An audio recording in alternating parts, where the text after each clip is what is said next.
MH model, are you getting too proud?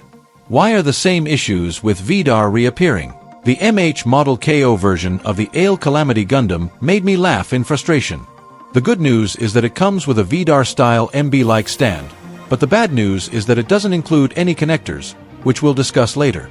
Not only are there no connectors, but there aren't even any assembly instructions. If you didn't buy the VDAR model, you might even need to search for assembly instructions yourself. MH model is really too arrogant with this. Hello everyone. Welcome to the Model Express channel. Today I'm bringing you the MH model Aile Calamity Gundam retail version. Please follow my channel, like, and share. Let's start by looking at the parts quality. As always, the parts quality is high standard. The excellent sharpness of the parts comes at the cost of using soft materials, as is typical for this product. And the parts on the Aile Calamity Gundam I received are still rather disappointing. Let's look at the light-colored parts first. I can admit the helmet parts have scratches due to shipping, and there are scratches on the back of the helmet as well. But I'd like to ask the manufacturer, is this large white patch on the visor a scratch? I won't say much about the dirt on the outside of the thigh parts, but is this white stripe on it also a scratch? What I find most unbearable are the dark blue parts. Isn't this the same white flaw as the MH VDAR? If it were only on one part, I wouldn't say anything, but it's even on the shoulder armor part. I can't help but suspect that something must have happened during the production process. I have to commend the antenna on the head.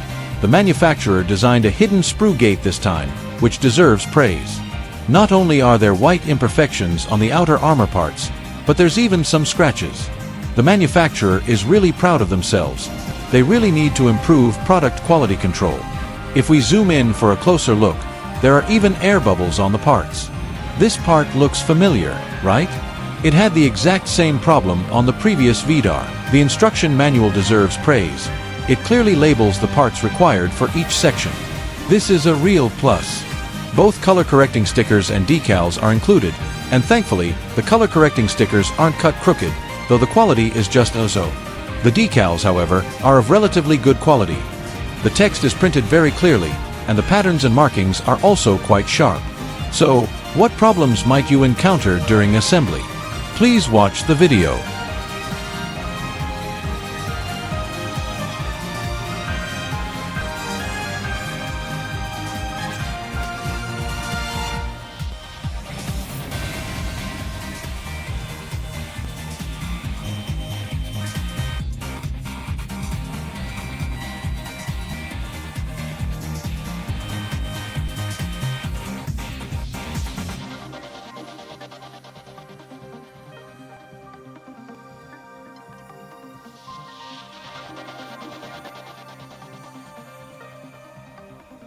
After 3 hours of intensive assembly, the MH model FM Aile Calamity Gundam has finally finished. The overall look is quite impressive. Even with a large backpack, it can still stand upright, demonstrating excellent joint tightness. MH sharpness is also quite good. From a distance, it resembles the Bandai by about 80%, which is a very good result. As a KO model, it's a satisfactory product. If the manufacturer can further improve quality control, this product will be truly excellent. Because the material is relatively soft, considerable force is required during assembly. I personally recommend lubrication or sanding the mounting points. Otherwise, white marks and breakage are unavoidable. First, let's talk about the bracket issue. The reason no connector was included is because the kit only includes a base for mounting below the hip. However, because the base is hexagonal, it's crooked after insertion. That's the first problem. The Aile Calamity Gundam itself has a backpack support connector using the MG Universal Interface, but the bracket uses a MB style connector, which is incompatible with the MG Universal Interface and cannot be installed. If you remove the hexagonal connector, the connecting end is too small and even less compatible with the MG interface. If you want to use the MG Universal connector, you have to buy it separately. This is truly baffling from the manufacturer. I'd be grateful if they included it, but why not include the whole thing? What's the point of only providing half? Next, let's take a look at the model itself, starting with the head. The head of this MH model is generally fine, although some scratches and imperfections are still quite noticeable. However, the head always looks a bit strange, perhaps because the overall design makes the eyes appear smaller. I've repainted the eyes myself. The biggest problem with the head is mainly in the connection between the front and back parts. The two parts fit together very tightly. Remember to sand them down, otherwise you'll end up with a broken head like mine. Special care needs to be taken during assembly, especially regarding the small size of the rear head monitor. Be careful not to drop it. Head tilting is virtually non-existent, and head tilting is limited to a very small angle. The head can only turn left and right at most, and the collar armor causes significant interference. The shoulder joint is designed with a very good stretching joint, and the grip is quite firm. The arm can be raised to nearly 90 degrees, which is a decent angle. The main problem is the excessive interference from the shoulder equipment. Without it, the arm could be raised even higher. The shoulder can rotate 360 degrees without a backpack, and the upper arm has a 360-degree horizontal rotation joint. The elbow can bend to the point where you can touch the shoulder, offering excellent stability. There's also a small, synchronized movement between the shoulder and player input. The shoulder-mounted rocket launcher and the turret can also rotate, but it's incredibly difficult to do so. The arm armor also has an extendable design. Sliding it out transforms it into a melee weapon. With simple installation of effect parts, it can be turned into a melee axe. A point to note regarding the hands is the forearm armor, which is very easy to detach when posing. I recommend simply gluing this part in place without affecting articulation. The wrist has a ball joint at the front, providing some articulation. This joint is quite sturdy. The sculpted hand has only 2 movable fingers. The hand shape can be changed by replacing all 4 fingers. The ball joint of the thumb is very loose. Pay special attention to this area to avoid losing it. The forward lean is limited to a very small angle, and the backward lean is also minimal, almost non-existent. However, avoid leaning forward too much, or it will slip off. The C-shaped buckle shows signs of wear due to the soft material. It left white marks immediately after installation. The grip on the parts is rather weak. There's a slight swaying angle at the waist, producing a clicking sound, somewhat like a gear joint. The waist cannot rotate 360 degrees. However, there's a linkage between the hips and waist, increasing the waist's mobility, a very good design. The front kick can reach over 90 degrees, but the front skirt armor is very easy to rub off. The rear kick angle is also quite good, around 45 degrees. The rear skirt armor is movable, but the player needs to cut the connecting piece in the middle. The installation position of the rear skirt armor is very loose. It may come off after a few rounds of handling.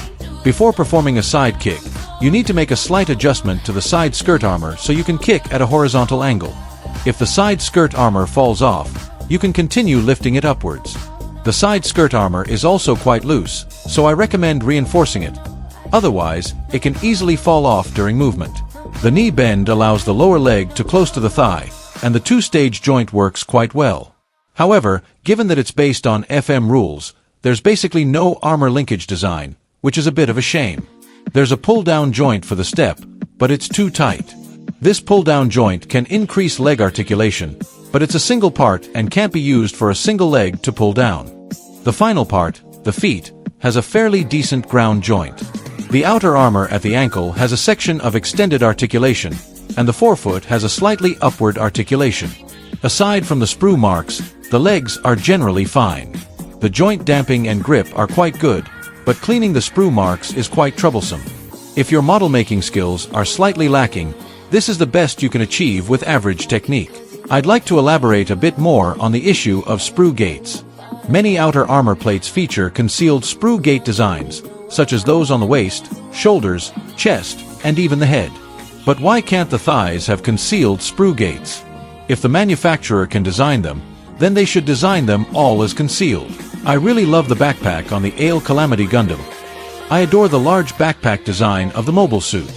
The design is also very novel and quite attractive. Unfortunately, the backpack itself has very little articulation.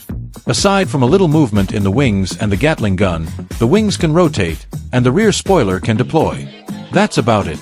The articulation is rather basic. After attaching the backpack to the main body, the overall effect is truly stunning. Furthermore, since most MH model kits have a matte finish, the addition of decals makes it even less necessary. The overall completion level of the model is very high. Although there are quite a few imperfections on the surface, the appearance from a distance is still impeccable. With the backpack on, holding one leg, we can see that the degree of bending is not very large. The backpack is really heavy, so the ability to maintain this level of grip is quite impressive. The grip strength of the arm is also quite good. We can see that even with just one arm and a simple shake, the degree of shaking is not significant. Because the material of this product is relatively soft, and it has a structure like straight stakes nested within straight stakes, you must be extremely careful when playing with it.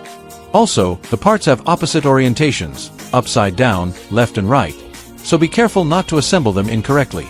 If assembled incorrectly, the worst-case scenario, given the material, is white marks, and the worst-case scenario is complete breakage.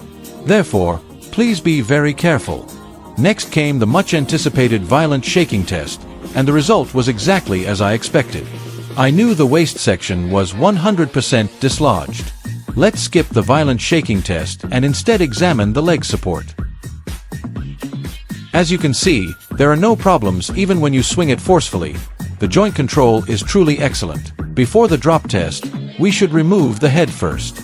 During previous tests, various parts broke, and I'm genuinely terrified. I really don't want to do drop tests on MH model products because I'm genuinely afraid they'll break. The material is just too soft.